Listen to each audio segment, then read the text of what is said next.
All right, welcome everybody. I'm your host. My name is Michael Roviello. I'm one of the founders of Optimyze. And today we have a special guest and a special topic, especially in today's times, right? Where there's a lot of people sick, there's variants, there's all kinds of different things. So we're always trying to find ways to strengthen our cells, our immune system, and also get more information about natural and holistic approaches towards everyday wellness. Today's Optimized Health Chat features Dr. Nicole Maddox, DC. She's a clinical director at AFC Physical Medicine and Chiropractic Centers. A believer in holistic healing, Dr. Maddox trusts the power the body has to heal itself. As a former athlete and fitness professional, Dr. Maddox has utilized holistic care since childhood and experienced firsthand how life-changing it can be. Her lifelong fascination with the body's ability to heal has fueled her interest in biohacking, nutrition, and human performance. When not treating patients, Dr. Maddox can be found enjoying the beautiful outdoors, which I see a lot of your hiking videos that you post on Instagram, which is awesome. Some of her favorite activities include hiking, cycling, and paddleboarding. She believes in connecting with nature and taking time to appreciate the little things in life. Dr. Maddox strives to help each and every patient achieve their personal health goals and hopes to bring an inner light of positivity through holistic healing to every person she encounters. So thank you for being on today's health chat. We appreciate you taking the time to speak with us, our community, and also thank you for being part of the Optimized community. I know you were there for the grand opening that we had in Tempe, and that you've been pretty much coming multiple times a week to use all the different therapies, to include red light and also biocharger. So thank you. I love it. Part of Optimize. So today's conversation is going to be all about vitamin D. Dr. Maddox and I, we were speaking about it, and I said, let's just do a video. Let's have a conversation about it. A lot of people have questions. I personally have posted quite a bit about vitamin D over the last 2 years. I've seen a lot of different studies, a lot of different scientists and doctors talk about how beneficial it is. And it's just one of those things that people don't necessarily factor in. And in a world where everyone is kind of covered up, right, because they're avoiding the sun in many ways, and people are walking around with masks as well, the amount of exposure that we're typically getting to the sun is probably pretty minimal, even in a sunny place like here in Arizona. So I think it's an important topic. So let's dive right in. Welcome. So let's talk a little bit, what is vitamin D? Because I think the word itself is a little misleading, right? It is. It's actually a hormone that our body creates when we are exposed to the sun. And our brain has a lot to do with it, and our skin has a lot to do with it. And so they work together to create a chemical response. And then that vitamin D is essential for pretty much every cell function that we have. Pretty important role, every cellular function that we have. So the sun is the giver of light and energy. So we don't want to necessarily remove ourselves from that. But we also know that there are certain things like age and obesity, and also skin pigmentation can affect the amount of vitamin D that we get. So maybe you can talk a little bit about exposure and how the body processes it, and some of the different factors that might want to cause us to supplement on top of obviously getting that natural sunlight as well. Absolutely. So, our body, just like anything, when something is fresh and new, it functions better. And then the more we use something, the more it wears out. So, we can think about the same thing with the human body. And so, as we age, our systems just become less efficient, wear and tear, disease, stress. And so, people over the age of 50 generally have a more difficult time naturally producing vitamin D with the exposure outdoors. So, that's where we want to keep a close eye on that, and use simple blood tests can identify it. And then there are opportunities to supplement it, and it's quite inexpensive, and they're very little pills, easy to take, even little drops under the tongue, to be able to keep those levels adequate to keep our body healthy and being able to function and age a lot easier. As well as you mentioned skin pigment too. So the lighter your skin, the stronger your reaction is going to be to the exposure of the sun, the more vulnerable you are, I would say, to the exposure. So the darker your natural pigment is, the more natural defenses you have against the sun. So therefore, the less of a reaction your skin's going to have, and the less your skin's going to produce that vitamin D naturally. Yeah, and that makes a lot of sense because obviously, if your DNA is from, say, the equator where the sun is very Mhm. strong, UV radiation is very strong, the body's smart. It's going to create kind of a natural protective agent, Yeah. and I believe that agent is called melanin, right, Yes. in the skin, and it helps to block out and protect the body from excess UV radiation. But in today's world, everyone lives everywhere, right? So you can Yes. be of much darker skin from an ethnicity like, say, India, Africa, or Native American, and be living in a very northern climate where Mhm. there's a lot less UV exposure and a lot less sunlight just overall. Yeah. So it can be assumed that you can potentially be deficient if you're not checking and taking a look at least multiple times a year. Absolutely. And other factors are just our body in general. If we think of our body like a machine, in our machines, you can be an old truck with little maintenance that is kind of broken down, or you can be a sports car, Maserati and Aston Martin, that is well tuned and well refined. And so our bodies are a reflection similarly to those machines. And so if our machine isn't functioning right, let's say stress, poor diet, obesity, maybe fatty liver due to the American diet, maybe kidney disease because of diabetes, your body is not going to be able to process that adequately, just like a vehicle isn't going to be able to process the fuel adequately if all the filters are clogged and not working the right way. So we have to take the system into account as well when we talk about our ability to process it and to be able to use it if we supplement it. Yeah, genetically, you can also be dispositioned to absorb vitamin D effectively as well. That was one of the things that actually came up with me.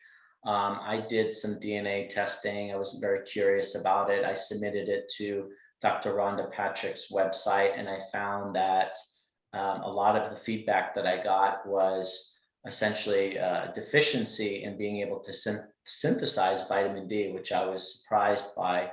My ethnicity is essentially mostly Mediterranean, Mhm. Italian, and different areas around the Mediterranean Sea. So when I went and got a blood test, even though I was taking 5,000 IUs a day, especially in the beginning of the pandemic, I was taking 5,000 IUs a day. When I got my blood test, I found that I was on the lower end of normal. I fell in the Wow. normal range, but Mhm. I was in the lower end.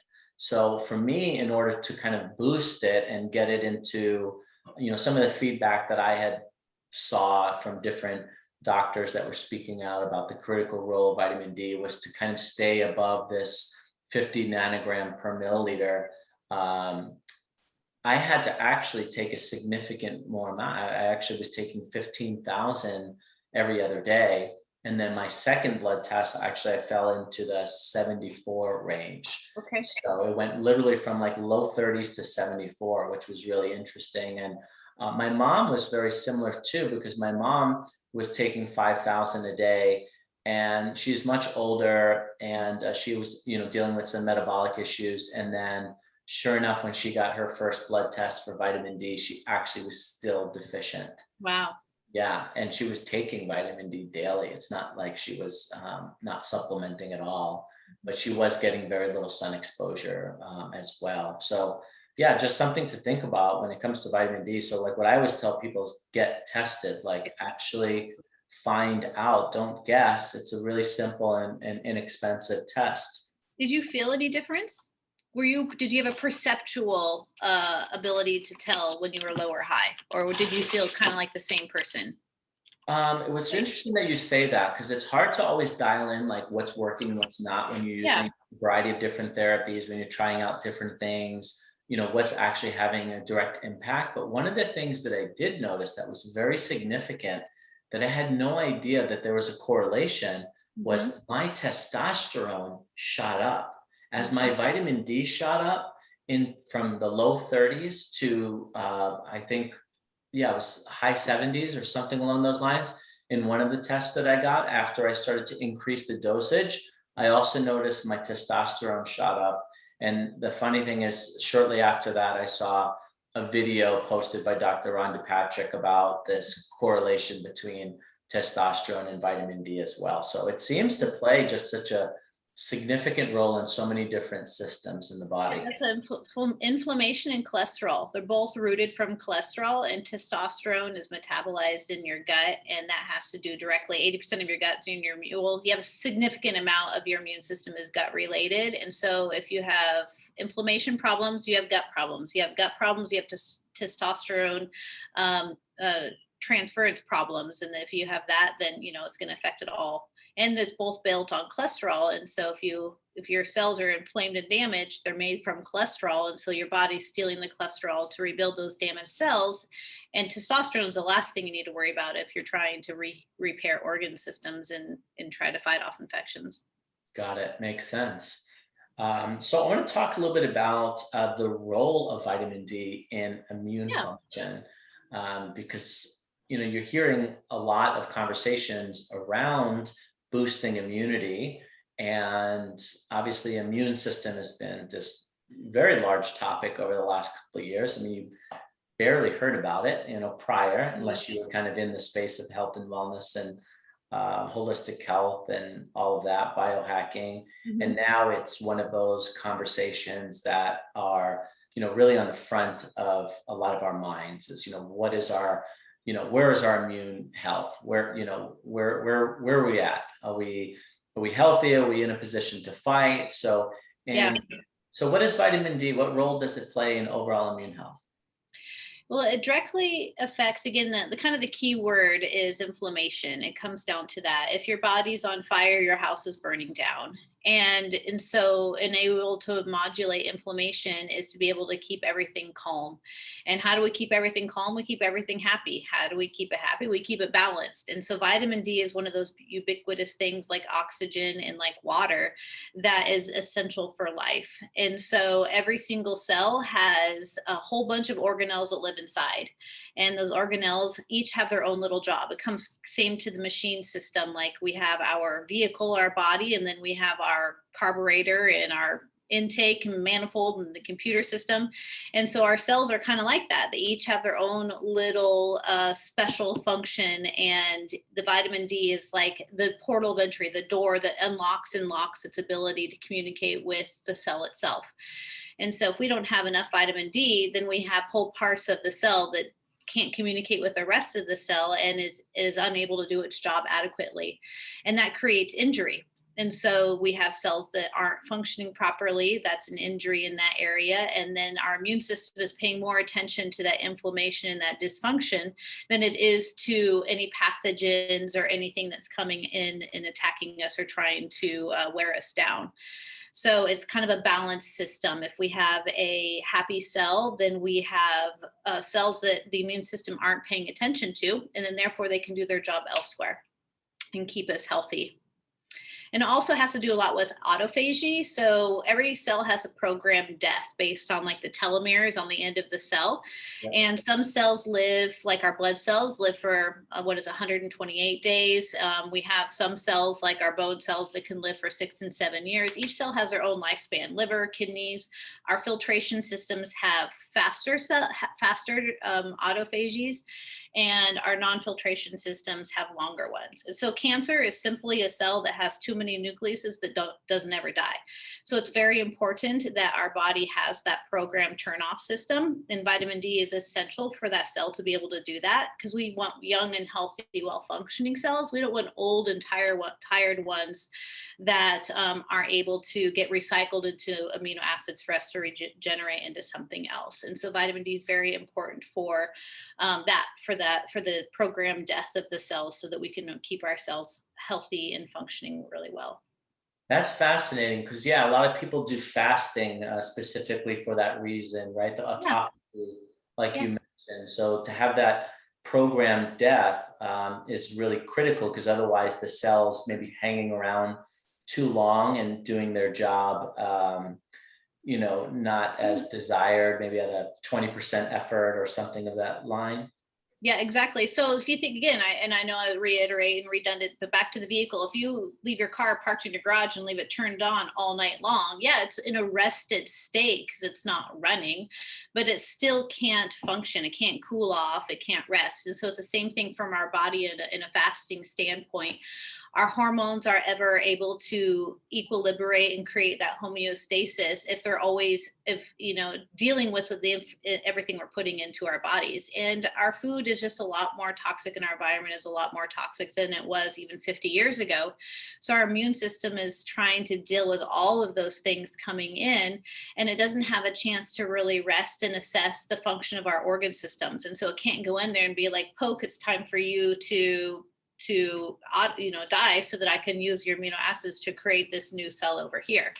And so then we get in a place of continuous deficiency and exhaustion in our body. And then that's when we end up with autoimmune stuff and chronic issues, because our machine, we can't work on a motor that's always running. We have to turn it off to be able to repair it. And that's where fasting and rest and that definitely comes into play.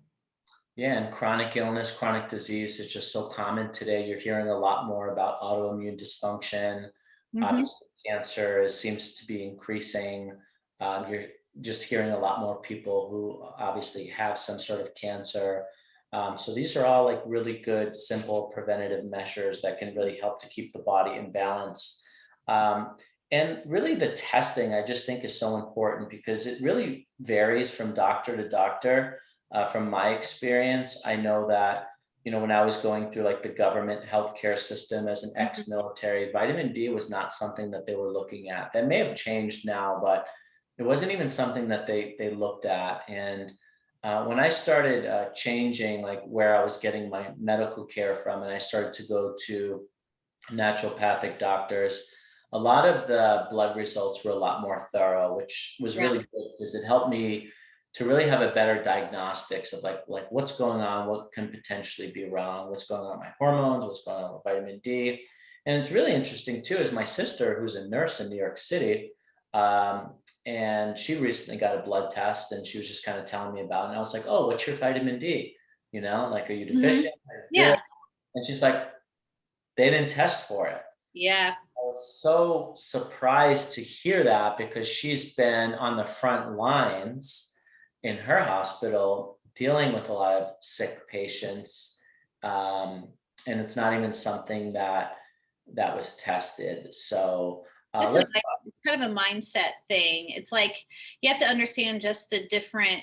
I love the medical. I'm a holistic doctor, so I'm in the world of prevention. I want to find a problem before a problem is a problem, because it's a lot easier to manage it before it's broken or about to be broken. Where the medical world lives in the realm of emergent, and so they deal with when it's a pathology. And so it's just a different way of observing it. So the problem doesn't exist until it's a crisis. And then you have to see that typically we have pharmaceuticals that can handle those crises. And so we don't need to worry about the small mechanisms of natural health. Plus, you can't patent and purchase and own and profit off of a natural occurring substance. So it's not going to be in their wheelhouse always when it comes to those things. And you're mentioning blood work too, is that it's the average of all the averages. So we're averaging anywhere from the age of 18 to 100 years old, anyone from this completely sedentary to someone that's very active. And you're taking the averages of the averages, and then that's what's considered normal. And so therefore there's a lot of discrepancy in when you're mentioning each doctor views it differently. There's different forms of measurements, and there's also different of what's our average. Are we averaging it nationally? Is it your age group? Is it males? Is it females? Is it active people? Is it sedentary people? And so that's like saying everyone has a house. Well, is it an apartment? Is it in New York? Is it on the beach? Is it like, so what does that mean, a house? And so that's the difference between holistic oftentimes and medical, as well as we're going to get into the nuts and bolts of it to have more specificity as to how it reflects upon you versus like the general populace of a human being between the age of 18 and 100 years old. Yeah, it's a great analogy. Thank you for sharing that. And do you have any recommendations based on your research or maybe your own self care of, dosage, blood levels, because there's a lot of talk, which is really interesting. Because, like I mentioned, over the last couple of years, I've talked a lot about vitamin D, and Mhm. just even through conversation, I noticed that people are really worried about overdoing it. Um, Yeah. and then I've gone to a few doctors or different places, clinics, where they'll literally give you an injection of 50,000 IUs Yeah. intramuscular. Mhm. But your average, person, consumer, is scared to even take, 2,000 IUs a day. A lot of people I hear is they say, "Oh, I take a multivitamin. It's in the Yeah. multivitamin." And when you look at that multivitamin, it's less than 500 Yeah, I IU. think there's a misconception between fat soluble versus water soluble. So, water soluble generally has taken on the opinion of it's less of a threat because you pee it out. Well, that's also assuming that your kidneys are functioning properly. So, if you have any sort of inflammatory or chronic issue, diabetes or metabolic syndrome, or anything that's going to affect your vascular system, then your body, you can get toxic loads of those water soluble ones. Fat soluble is a little bit different. So fat stays inside of the cell and it stays there. So we have a more likelihood of toxicity. So that's where I think the general sort of undertone of this understanding is like I can become sick if I take too much vitamin D, but I can't become sick if I take too much vitamin C because I'll just pee it out. Got it. And so I think that misconception kind of has this general populace. But again, vitamin D is the same thing. Are your kidneys functioning properly? Is your liver functioning properly to be able to metabolize it? Is your gut functioning properly to be able to uptake it so that your body can use it? Do you have any sort of, if you're taking a statin, that's going to affect your body's ability to process vitamin D because it's cholesterol based, it's calciferol. So there's so many factors. That's where I come back to you and reiterating to do blood tests on a regular basis to see where your specific unique levels are. Stress can affect it, trauma can affect it. And I don't know if that's answered your question. It's sort of like, here's all the variables that are unique to you. And so for me, when I'm speaking to a patient, that patient is the only person that exists in my world. I'm aware of all the knowledge and every other clinical experience I have, and it's relevant, but it doesn't matter. I want to know you. I want to know where you are, your lifestyle, your patterns, your health from day to day, week to week, season to season, because that's going to help me serve your health to its best measure. So I look at it a lot more specifically and a lot more detailed than probably some of the other supplemental bottles on the back.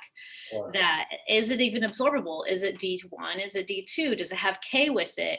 How's your gut bacteria? Have you recently been on an antibiotic? All of those factors are going to affect your body's ability to be able to take it all in and process it and digest it. And there's so many different approaches towards health that there's really no silver bullet, right? Everyone wants Yeah. this quick fix. And I like some of the things that you mentioned. Where's your gut health? Gut health being such an important factor, and obviously immune system, but also being able to properly digest and process whatever you're taking in and utilize in the blood, and then of course in the cells. So there's a lot of different factors. So with that being said, we've covered a lot about vitamin D, and I believe that anybody listening to this health chat hopefully has a lot more information about just what a critical role it plays. And I really encourage everyone to get tested. Like, go and get a test. It's really easy to do. There's so many different ways of getting tested. We have at-home test kits that you can get a 20% discount off. I'll put that in the notes. Any local doctor, including yourself, I'm sure it does Mhm. wellness exams and testing to get an idea of where your vitamin D is, and obviously many other biomarkers as well. But rather than guessing and assuming and thinking that you're getting enough, it's really important to really have that number and kind of know where you are and then make adjustments from there. That's how I treat my health personally. But what else would you like to share that you think is important about, say, holistic health and its correlation with vitamin D or vitamin D in general? Yeah, that's a great question. I would say I try to equate it like we are all our own chocolate chip cookie. And so just like any other, I know it's the cute, silly analogy, but people will come in and they're like, doc, I have this problem. And then I sit down and I give them a solution. And then they want to pick and choose it. They're like, yeah, this is too much work. I don't feel like that. Or it's too much trouble to go to sleep at a certain time and wake up at a certain time. And so I was like, all right, so what you're telling me is you want to make a chocolate chip cookie, but you don't want to use butter. You don't want to use milk. You don't want to use eggs. You don't want to use chocolate chips. You don't want to use the oven. And I was like, well, so how am I supposed to help you if you're not letting me do all of these parts and pieces? So that's really kind of what it comes down to. And just like chocolate chip cookies, there's so many different recipes. We can if you want a vegan, we substitute the butter with applesauce, and you can do cassava instead of wheat flour. You can use raisins instead of chocolate chips, and you can do whatever you want. You can add cinnamon. And so each one is unique to that individual. And that's really where the recipe of health comes from. It's really looking inside and being honest and reflective upon what the truth is without judgment, upon your lifestyle, yourself, where your needs are, what your stress is in the world, and then coming together and being accountable to, are you actually honoring that, and are you actually doing it? And it doesn't take, the body wants to be healthy. It's a self-healing organism, and we just have to give it the opportunity to function optimally. And it doesn't take a lot of changes most of the time, if systems aren't broken, to be able to flourish and grow. Like we are our own little garden in the sun, wanting to grow our own little flowers. We just have to get rid of the stuff that's in the way. And so I know, again, it's an obscure way of saying that, but it all comes together. But there's some things that are so essential, and vitamin D is one of them. You can't grow a garden if it's in the shade. And so you have to be able to provide its life sources. And vitamin D is one of those that's optimal for every cell function. So, yeah. Critical too. I mean, think about it, right? Oxygen, we need water. Clean water. We need sun. We need sun energy. And movement. Move that body. It's so important for the brain. Can't get away with it, right? Yes, otherwise you get all rusty. People are like, oh, I'm stiff. Well, yeah, because you're rusting over like an old boat. You gotta get your propeller going. You gotta get your heartbeat. You gotta get your legs moving. And movement, I love that topic, because movement is so different for everybody. You don't have to go and do CrossFit or HIIT. No. Like movement could be walking around the block, but you have to get moving. Dancing in your kitchen, whatever it is. Yes, get the body moving. I love that. So let's end with that. Thank you so much for your time today. Thank you for your knowledge and your research and everything you do. And thank you, of course, for being part of the community and agreeing to have this conversation with me and our audience, and educating us about everything and all things vitamin D related. So anytime. It's fun for me. It's my playground. We appreciate you. Absolutely. Great. Thank you very much. And I'll see you at the. All right. Sounds great.